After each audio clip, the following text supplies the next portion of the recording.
within this area.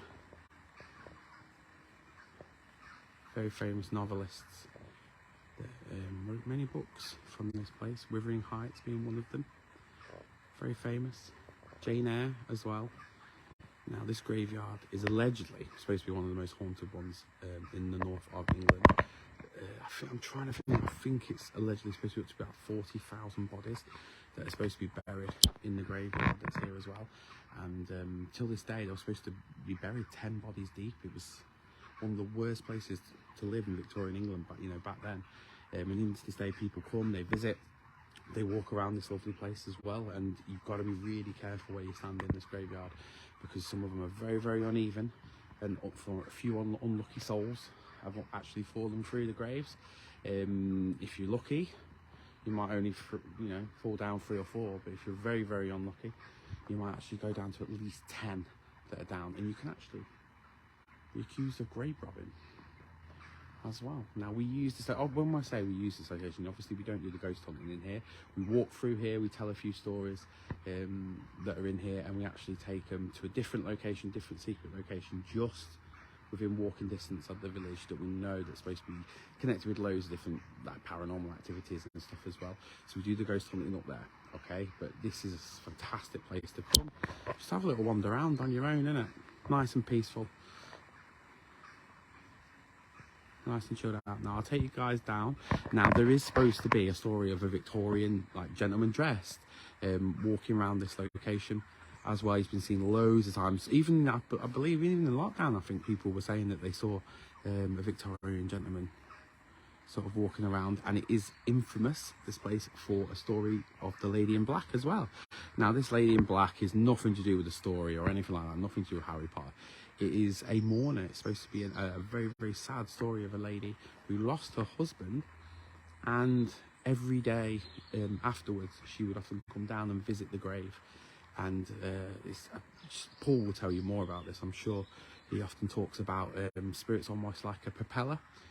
Sometimes you can see it when it's not moving, but when it's spinning you can't, so it's almost like they're on different frequencies. So afterwards, after her passing, the energy, the spirit almost was still seen, almost like a rerun, like a replay. And she's supposed to be seen right where we are. No, there's nothing here, obviously. No, there won't be, well, I'm bloody around.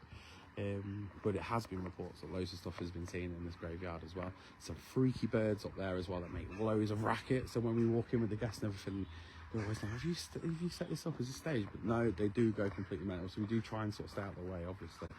We don't want to stress them out or anything. But nice little view of the parsonage behind me as well.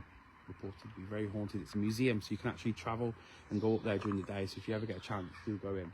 Now our website, which is hauntednights.co.uk, all the ghost hunts that we do all over the UK that are on there as well. So hopefully you'll be able to do find a ghost hunt that's quite near you. Make sure that you come on and say hello as well. Tell us where you're near, and I'll tell you where the ghost hunts are near you as well.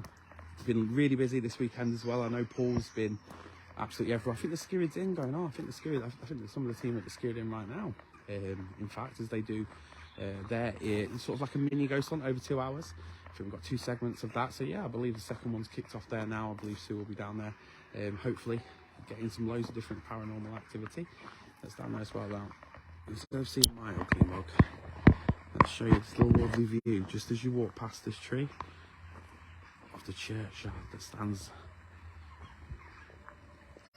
Absolutely beautiful view. Now you can hear music in the background because Haworth's a nice place, mate. A lot of people do come. It's bank holiday, isn't it? So everyone's sort of like out having a good time. You notice there's no one in the graveyard, just me. Look at that. Tell you what though, it is freaky right there. That's where I've just been up there. So I'm just walking back, but it's a little bit of a freaky bit. I think there's some interesting stuff coming up with Haunted Nights as well in the next couple of months. We do have our Sinister Summer that's kicking off, our competition that's just kicked off as well. I think if you book, you'll come and join one of your ghost adventures in between now, I think it's June. All the information can be found on our Facebook page. You actually get entered into a draw to win a free ghost hunt at Halloween as well, so that's quite interesting. That's coming up. I think you actually on some of the events you find out, so we're going to draw the competition live, so you're going to be able to see some of that as well, which will be quite interesting. So it'll be quite interesting. So there's all that sort of coming up as well. So make sure that you do check out the events that we do have on our website. We do have some brilliant ones that are coming up. Colchester Castle coming up this weekend as well, down in Essex. I do know that we have Edinburgh Vaults that are coming up in a couple of weeks. The infamous story of Burton Hare, when you actually get to go into the underground of the famous city there as well. I'm sure Paul is screaming out the events to me if he's watching. Now if he's there, I'm sure he'll come on and say hello and post some of the events. Has anyone actually come on and said hello to me yet? No. So come and say hello, and I'll have a little walk up and I'll show you some of the areas that we use. Now there's a grave down here excuse me, that's supposed to be reported to be a gentleman called Jack Sutcliffe. He was a 18th century highwayman that was executed in York for, I think it was murder. He actually, you know the moors that I showed you at the top there, if you're watching at the beginning of the videos, the moors are at the top there as well. He actually hijacked someone as they were coming across and actually murdered them, stole some money. They caught him in one of these local inns, the inn actually around the corner, and they tried him and they executed him for murder. And actually, when he was supposed to be sent for dissection, that's what they used to do back then. Obviously, they were very, very different from what we are today. They were still learning their sort of trade, if you will, in the medical profession. Dissection was one of the only ways that they could sort of learn this, and criminals was the only sort of source that they had. So he was supposed to be on the dissection table, but his family allegedly stole the body back, or paid the executioner off to actually give his body, and his body was supposed to have been returned into this very graveyard where I am. There is sort of like a makeshift grave that's there as well. If I can sneak around without interrupting the tour, I will do, but there's a makeshift grave around there. He was supposed to have been moved back to it. Now, if you were convicted of a crime back within those days, you were not allowed to be buried inside consecrated ground. So it's sort of made like a little sort of legend, if you will, for the area, which was quite interesting. So yeah, now his ghost is supposed to be seen in one of the local inns, which is not too far from where I am now. We have done investigations in the local inn as well. Loads of stuff, mate. I think loads of like managers and landlords and everything leave because of the stuff that's reported that's gone in there. Now, the bottom that you can see now is the end of one of the most famous pubs in Haworth. That is the Black Bull. It is beautiful when you go inside, really nice and sort of rustic place, really good food and everything. So if you do come up to Haworth, make sure you check it out. But it's not just that, it's a hotel as well. Now, many people do report phenomena that's gone on now, not just now, but for years, hundreds of years it's been reported of stuff going on there. There's supposed to be tunnels that lead underneath where we are now. I swear I thought that was something behind me then. That scared the life. I don't think it is. I think it's just a tomb. But it scared the life out of me then. I think you can just see it in between that. Can you see that black thing there? Sorry guys, it's like there in the middle. That scared the life out of me when I turned around and just saw it. I thought someone was standing there. Quite brave though. Notice I didn't lag it. Didn't run, did I, man? No, we're like haunted nights is like Green Street, mate. You stand and you fight, and then you run away. I'm sure that's in the manual somewhere. But yeah, this supposed to have tunnels that are underneath, leading up to the Parsonage Museum, which is at the top there. Now, these were supposed to have been used by Patrick Bronte. Now, up the tower, he used to fire his gun from his bedroom there up into the tower. That's how locals within Haworth will actually know that Mr. Bronte was awake. And you need to, it was like an episode of Blue Coronation Street when we were finding out about that, the stories and stuff. I think there's a film coming out as well, so you need to check it out. And our other team members that here that do a lot of like sort of research into the stories and stuff, they tell us all sorts of things that are supposed to have gone on. So yeah, you need to check it out, the Bronte family. Really sort of interesting. Yeah, so there's supposed to be all sorts of ghosts of children. Now, if any of you guys have got kids or anything, you'll know how bloody annoying they are. But yeah, they're supposed to be out here. They're supposed to run up and down this pathway that we are now as well. So that's another ghostly story that's supposed to happen. that's here. It's really sort of interesting. Now, you guys, as I said, make sure that you join our YouTube channel that we've got for you, and TikTok. Yeah, don't forget TikTok. We're on TikTok now as well. All the little videos that are on there, please go on them and like them and share them and stuff like that for us as well. It sort of really sort of helps out as well. If there's any questions or anything like that, please feel free to email the team and ask us, because we're always here to sort of look after you as well. All of our events are built around you guys, the guests that come on, enjoying a brilliant experience in some of the haunted locations that we have the privilege to take you guys in. You know, it might be you know, an underground vaults, like I say, in Edinburgh. It might be somewhere completely different, a little bit kooky, if you will, but we will try it, and you're very, very welcome to join us. Now, we do sort of all different experiments on these sort of tours. They're all very, very safe, and obviously the team are very experienced at looking after you guys and facilitating these events for you, so we can welcome you on in the safety of making sure that you guys are looked after, which is the most important thing. I always think when you go to these locations, you just show respect. This spiritual, this is what I'm talking about, spiritual side of things. I think you should massively show respect to people, and especially the energies and spirits and the location. I'm walking up on this, I'm starting to freak out a little bit, it's getting a little bit dark now. Yeah, so you always respect the location that you go to, which is the most important thing, and the spirits as well. Now, some of these people lived in these places, they died, well, not some of them, you know, a lot of people did live there. They died in these locations as well. So, as I said, you've got to be very, very sort of respectful. I'm walking up on to the moors now, just as the moon's coming out as well. So I'm going to go back and join them in a minute.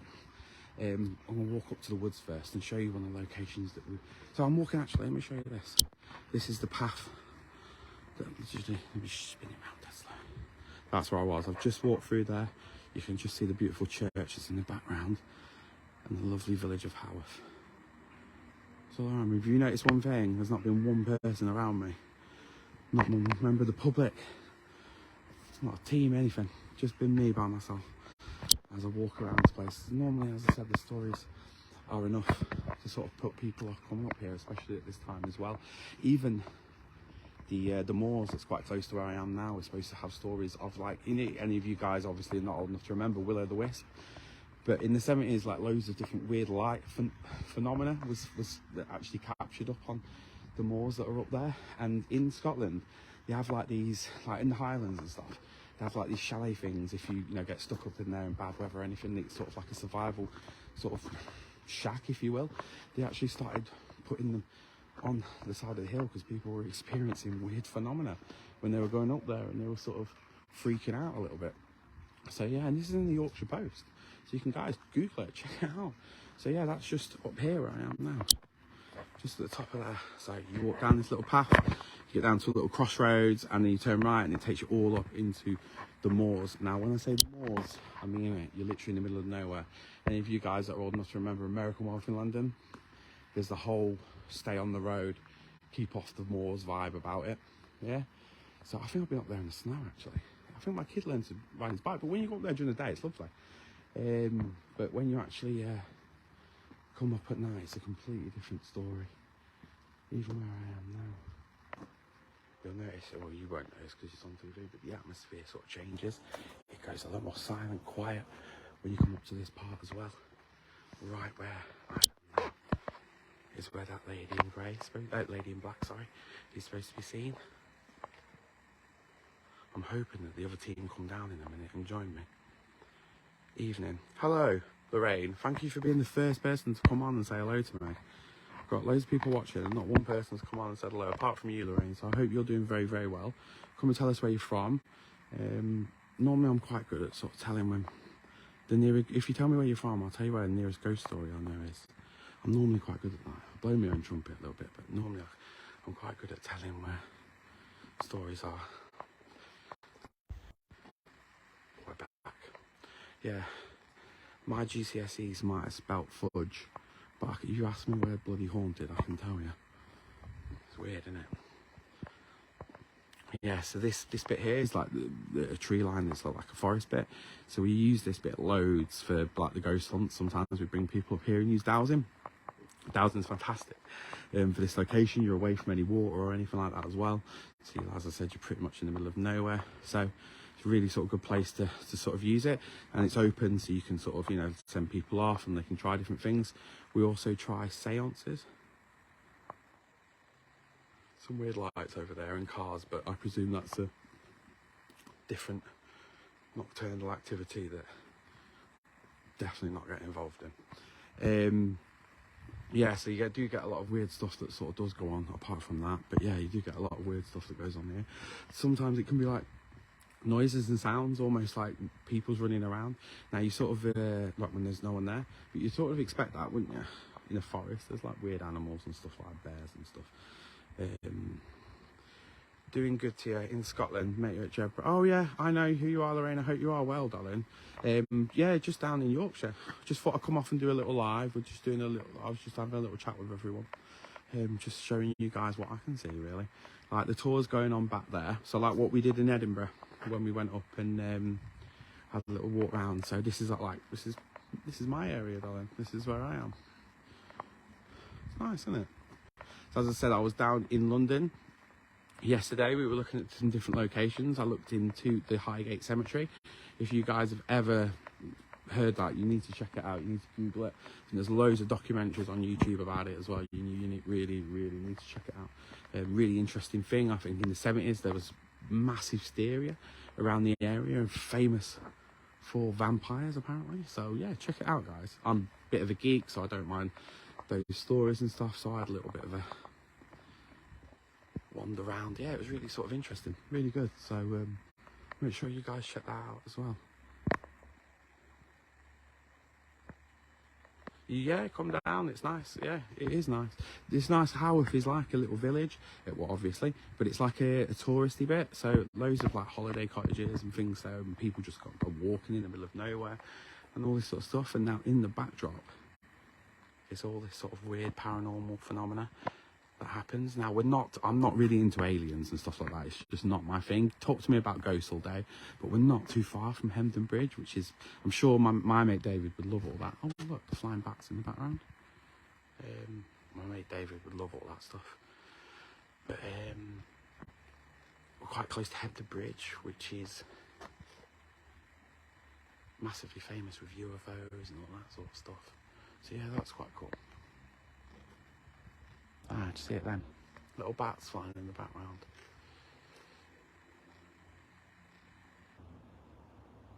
Forget that, I'm here for the ghosts and not for the bats.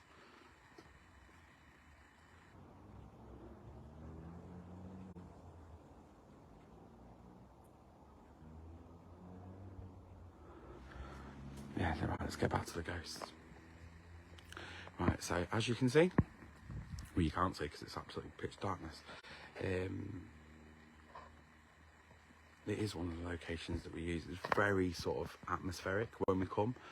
Look, I know you can't really see it, but it's just a pathway into the forest that takes you just down